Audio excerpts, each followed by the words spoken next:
नमस्कार, मैं रचना शर्मा और चढ़ती करार एमटीवी देख रहे हैं सभी दर्शकों का स्वागत करती हूं। आप देख रहे हैं उत्तर प्रदेश के समाचार।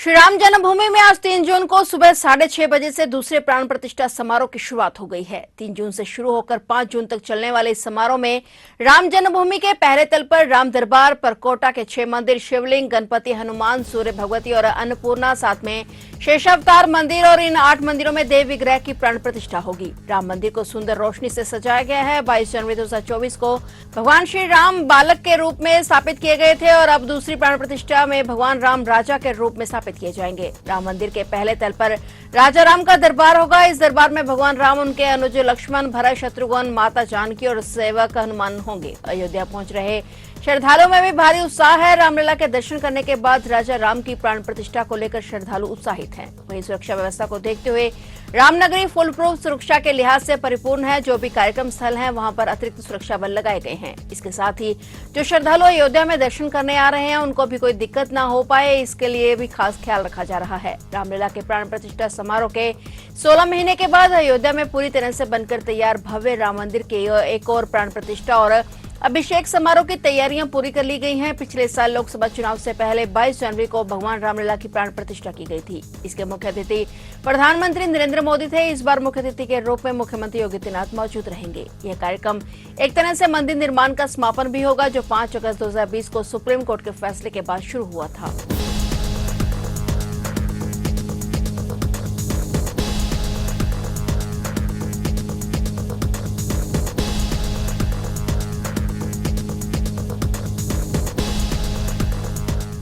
उत्तर प्रदेश में योगी कैबिनेट की आज अहम बैठक बुलाई गई। कैबिनेट बैठक में एक जिला एक उत्पाद यानी ओडीओपी 2 को मंजूरी पर सहित महत्वपूर्ण प्रस्तावों पर चर्चा की गई। लखनऊ के लोक भवन में सीएम योगी आदित्यनाथ की अध्यक्षता में हुई बैठक में औद्योगिक विकास के 3 प्रस्ताव एजेंडे में शामिल किए गए। लोक भवन में हुई कैबिनेट बैठक में कंपनी को लेटर ऑफ कंफर्ट और 5 कंपनियों को सब्सिडी के प्रस्ताव पर मोहर लगाई गई। सबसे महत्वपूर्ण एजेंडा ओडीओपी 2 का रहा। इसके तहत मौजूदा योजनाओं को सरल बनाया गया और नई परियोजनाओं को मंजूरी दी गई। प्रशिक्षुओं का चयन डिजिटल ई पोर्टल के माध्यम से किया जाएगा और उन्हें मान्यता प्राप्त प्रशिक्षण संस्थाओं से जोड़ा जाएगा। प्रत्येक जिले के लिए लक्ष्य निर्धारित किए गए हैं और लंबित मामलों को नवीनीकृत करके 2024-25 की अवधि के लिए बैंकों को भेजा जाएगा। उन ऋणों के लिए वितरण सुनिश्चित किया जाएगा जो स्वीकृत हो चुके हैं लेकिन अभी तक वितरित नहीं हुए हैं। इस योजना के तहत वार्षिक लक्ष्य का 20% स्वीकृत और वितरित किया जाएगा और इसके अतिरिक्त विभिन्न जिलों के पारंपरिक खाद्य पदार्थों को औपचारिक अर्थव्यवस्था में इकट्ठे करने के प्रयास चल रहे हैं।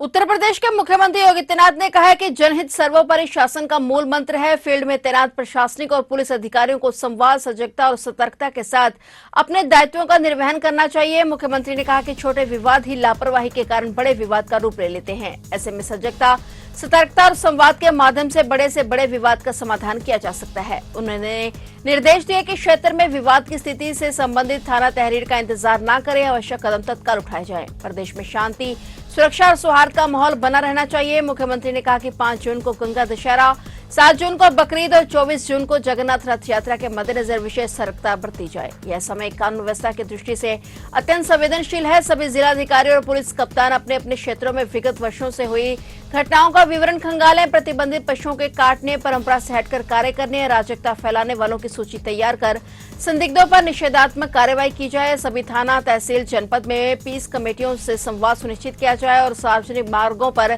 यातायात अवरुद्ध न हो। धार्मिक स्थलों के आसपास पुलिस बल की पैदल गश्त जारी रहे और उन्होंने निर्देश दिए कि बकरीद पर कुर्बानी के लिए पूर्व निर्धारित स्थल चिन्हित हो, अन्यथा कतई न हो। प्रतिबंधित पशु की कुर्बानी पूरी तरह से बैन हो। सीएम ने अच्छा प्रदर्शन करने वालों की सराहना करते हुए उन्होंने अपेक्षा अनुसार प्रदर्शन न करने वालों और अधिकारियों को सुधार के लिए सख्त निर्देश दिए।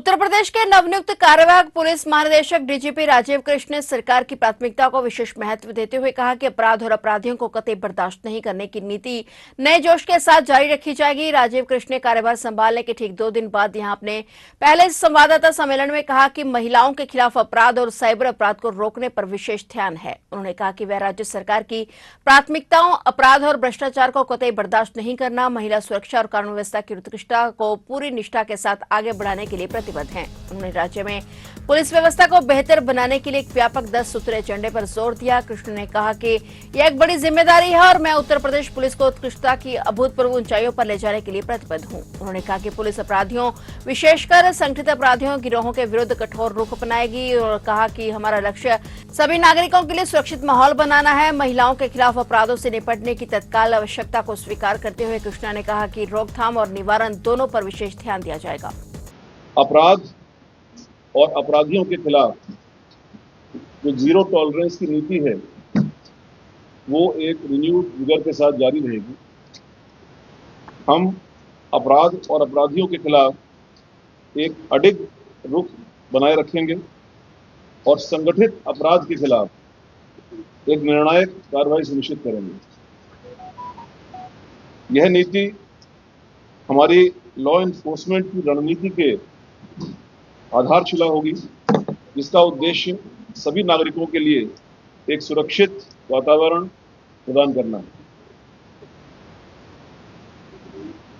इसी क्रम में महिलाओं के सेफ्टी, सिक्योरिटी, एम्पावरमेंट सभी रूपों में महिलाओं के खिलाफ जो अपराध होते हैं उनकी रोकथाम और समाधान पर विशेष जोर दिया जाएगा।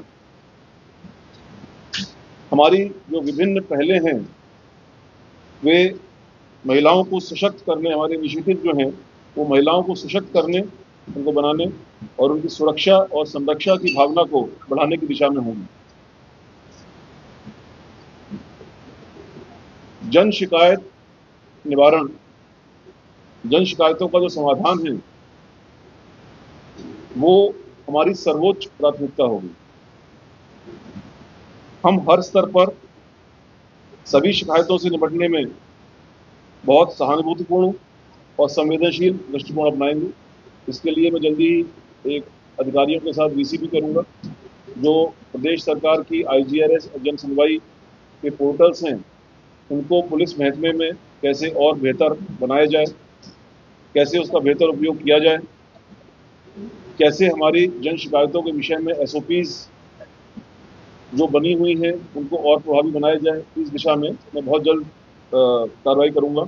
अमरोहा में बसपा नेता राम अवतार सिंह के बेटे अश्विनी सिंह ने लाइसेंसी रिवॉल्वर से गोली मारकर आत्महत्या कर ली। घटना का पता तब चला जब परिजन घर पहुंचे। अश्विनी का शव खून से लथपथ हालत में मिला। सूचना पर पुलिस और फिंगरप्रिंट एक्सप्रेस मौके पर पहुंचे और साक्ष्य जुटाए गए। पुलिस ने रिवॉल्वर, मोबाइल और लैपटॉप जब्त कर लिया है। परिजनों की गैर मौजूदगी में बसपा नेता राम अवतार सिंह के बेटे अश्विनी, जो 21 वर्षीय है, लाइसेंसी रिवॉल्वर से कनपट्टी पर गोली मारकर आत्महत्या कर ली। घटना की जानकारी परिजनों के मेरठ से दवाई लेकर लौटने पर हुई। थोड़ी देर में लोगों की भीड़ जमा हो गई। बसपा नेताओं का भी जमावड़ा लग गया। अमरोहा जिला अध्यक्ष रहे राम अवतार सिंह वर्तमान में मुरादाबाद मंडल के मुख्य सेक्टर प्रभारी हैं। बसपा नेता राम अवतार सिंह और उनकी पत्नी किरण लता की काफी समय से तबीयत खराब रहती है, लिहाजा परिवार के साथ दवाई लेने मेरठ गए हुए थे। इस दौरान अश्विनी घर पर अकेला था और रात को करीब 10:15 बजे सभी लोग जब घर पहुंचे तो भीतर से गेट बंद था और इस दौरान दूसरी चाबी का इस्तेमाल करके सभी लोग घर के दूसरी मंजिल पर चले गए और अश्विनी को घर में नहीं होना पाकर उसकी बहन बेसमेंट में बने कमरे में पहुंची तो यहाँ उनका खून से लथपथ शव मिला था। इसके सर से खून बह रहा था और दाएं हाथ के पास लाइसेंसी रिवॉल्वर पड़ी हुई थी। अश्विनी में दाएं कनपट्टी में सटाकर गोली मारी जो सिर के पार हो गई। भाई अश्विनी को लहूलुहान हालत में देखकर बहन शिवानी की चीखें निकल गई और चीख पुकार सुनकर कॉलोनी के लोगों की भीड़ जमा हो गई। सूचना मिलते ही CO city Shakti Singh, inspector Pankaj Tomar force के साथ मौके पर पहुंचकर जांच पड़ताल शुरू की। बसपा नेता के बेटे ने आत्मघाती कदम क्यों उठाया, पुलिस इस मामले की जांच में जुटी हुई है।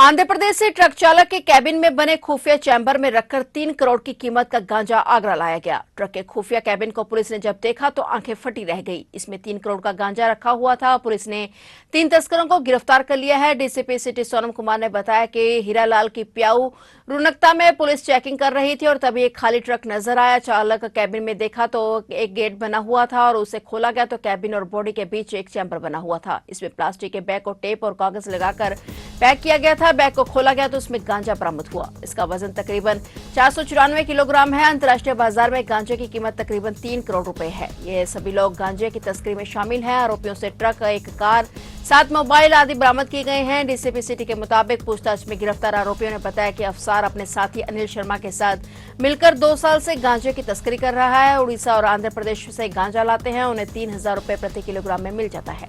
देखिए, पुलिस आयुक्त महोदय के निर्देशानुसार हम लोग लगातार अपराधियों पर क्रैकडाउन कर रहे हैं और उसमें एसओजी सर्विलांस जो हमारी सिटी की है, साथ में जो सीपी सर की एसओजी सर्विलांस है वो लगातार कार्य कर रही है। इस क्रम में आज हीरालाल की प्याऊ के पास से हम लोगों ने 3 लोग गिरफ्तार किए हैं जो एक अंतर्राज्यीय ड्रग सप्लाई नेटवर्क का पार्ट है। इसमें जो पूरा ऑपरेशन हुआ है वो एडीसीपी सिटी आदित्य के नेतृत्व में हुआ है और जो भी ये गांजे को चेक किया गया था ट्रक में, इसमें पीछे एक छोटी सी जगह छुपा करके ड्राइवर की सीट के पीछे वहां पे लोग रखते हैं। पीछे से अगर आप देखेंगे तो आपको खाली दिखेगा ट्रक। तो ये पूरी जो चेकिंग की कार्रवाई है और जो सीलिंग की कार्रवाई हुई है ये एसीपी हरिपर्वत विनायक के नेतृत्व में की गई है। तो इस पूरी टीम ने एक काफी बड़ा लगभग 494.35 किलोग्राम गांजा बरामद किया है और 3 लोग हमने गिरफ्तार किए हैं जिनके नाम है मोहम्मद अफसार, धर्मा और धर्मपाल और प्रसन्नजीत। ये तीनों इसमें गिरफ्तार हुए। प्रसन्नजीत जो है वो ड्राइवर है ट्रक का, ये 24 परगना का जिला नॉर्थ 24 परगना का है। धर्मा और धर्मपाल जो है वो पिनहाट आगरा का ही है। इसका काम था लेबर सप्लाई करना। और मोहम्मद अफसार है जो इसमें है। इसके अतिरिक्त इसका एक साथी भी है अनिल शर्मा। ये लोग मिलकर के इस काम को करते थे। उड़ीसा, आंध्र प्रदेश वगैरह से लोग लेके आते थे और ये लोग इसमें वांछित है अभी अनिल शर्मा। बाकी 6 लोग और वांछित है, राहुल, रंजय, अंजुम, जाकिर और दिलीप। तो जाकिर और दिलीप से लोग 3000 रुपए में खरीदते थे और अंजुम को ये लोग बेचते थे ये लोग 10 से 15,000 रुपए में। तो ये जो टोटल बरामदगी हुई है 494.35 किलोग्राम, इसकी अंतर्राष्ट्रीय जो कीमत है वो 3 करोड़ के आसपास है। इसके अतिरिक्त यहाँ से एक ट्रक भी बरामद हुआ है जो घटना प्रयुक्त है। एक कार है व्हाइट कलर की जो बरामद हुई है। 7 मोबाइल, 3,230 रुपए, 4 आधार कार्ड और 3 पैन कार्ड, ये पूरा बरामद किया गया है। अभी हम इसमें फॉरवर्ड और बैकवर्ड लिंकेजेस भी निकाल रहे हैं। इनके गैंग में अगर बाकी लोग भी हैं उनके बारे में पता किया जा रहा है। इसमें पूरी एसओजी सर्विलांस और इवन साइबर की टीम को लगाया गया है और आदित्य और विनायक मिलकर इस ऑपरेशन को आगे भी इसी तरह से जारी रखेंगे। ऑर्डर बेस्ड डिलीवरी करते थे ये लोग? नहीं, जैसे मैंने आपको बताया कि ये लोग 3000 में खरीदते थे और 10 से 15,000 में एक मिडिल मैन को बेच देते थे। ये लोग अभी वांछित है, उनकी गिरफ्तारी का प्रयास किया जा रहा है। देखिए, इनका सप्लाई आगरा और आसपास के जनपदों में था। अभी तक की जो सूचना है वो यही है, बट आगे हम फॉरवर्ड और बैकवर्ड लिंकेजेस निकाल रहे हैं। इसमें बाकी भी अगर कुछ मिलता है ना तो उस पर भी कार्रवाई करेंगे। उत्तर प्रदेश के अयोध्या में 22 वर्षीय युवक की धारदार हथियार से हत्या कर दी गई। हत्यारों ने शव के 6 टुकड़े किए और आज सुबह जब लाश देखी तो घर वाले चीख उठे। मृतक के भाई ने अपने चाचा समेत 4 लोगों पर हत्या का आरोप लगाया है। पुलिस ने केस दर्ज करके 2 लोगों को गिरफ्तार कर लिया है और फरार आरोपियों की तलाश जारी है। घटना बीकापुर कोतवाली क्षेत्र के पटेल नगर की है। यहाँ के रहने वाले 22 वर्षीय दिनेश वर्मा की हत्या कर दी गई है और वह BA फाइनल का छात्र था।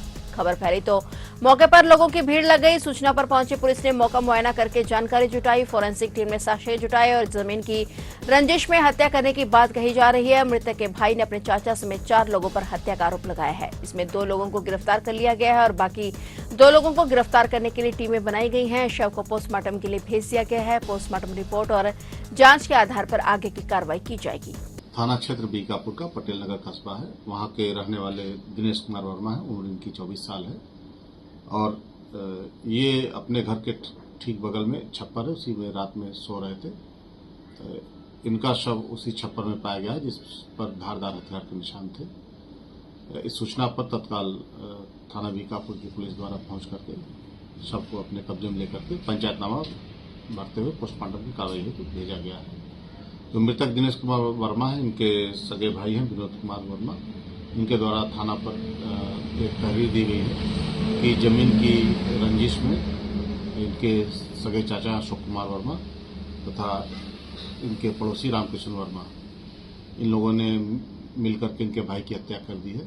साथ ही साथ इन्होंने अपनी तहरीर में 2 लोगों को साजिशकर्ता बताया है। एक थाईलैंड में 26 और 28 अगस्त तक प्रशांत एशिया ट्रैवल एसोसिएशन अंतर्राष्ट्रीय पर्यटन मेले का आयोजन कर रहा है। बैंकॉक में होने वाले इस आयोजन में यूपी का पर्यटन विभाग बौद्ध सर्किट में आने वाली बौद्ध विरासतों को प्रदर्शित करेगा। इसमें राज्य के पर्यटन विविधता, सांस्कृतिक, भौगोलिक, आध्यात्मिक और ऐतिहासिक हेरिटेज को भी दिखाया जाएगा। पर्यटन मंत्री जयवीर सिंह ने कहा कि थाईलैंड में बहुसंख्यक आबादी बौद्ध धर्म को मानने वाली है और पाटा के आयोजन में प्रदेश को सहभागिता राज्य को वैश्विक पर्यटन मानचित्र पर स्थापित करने की दिशा में महत्वपूर्ण कदम है। विभाग का मुख्य उद्देश्य ब्रांड यूपी को स्थापित कर राज्य में पर्यटन को बढ़ावा देना है। इसमें भगवान बुद्ध से जुड़े स्थलों, सारनाथ, कुशीनगर, श्रावस्ती समेत अन्य आध्यात्मिक, धार्मिक विरासत, इको पर्यटन स्थलों को प्रचार प्रसार किया जाएगा और यूपी पवेलियन में राज्य पर्यटन की सांस्कृतिक, आध्यात्मिक तथा ऐतिहासिक विरासत को दिखाया जाएगा। पर्यटन विभाग के कार्यक्रम और रोड शो के दौरान हर स्थान पर व्यापक आउटडोर पब्लिसिटी और बॉन्डिंग भी की जाएगी।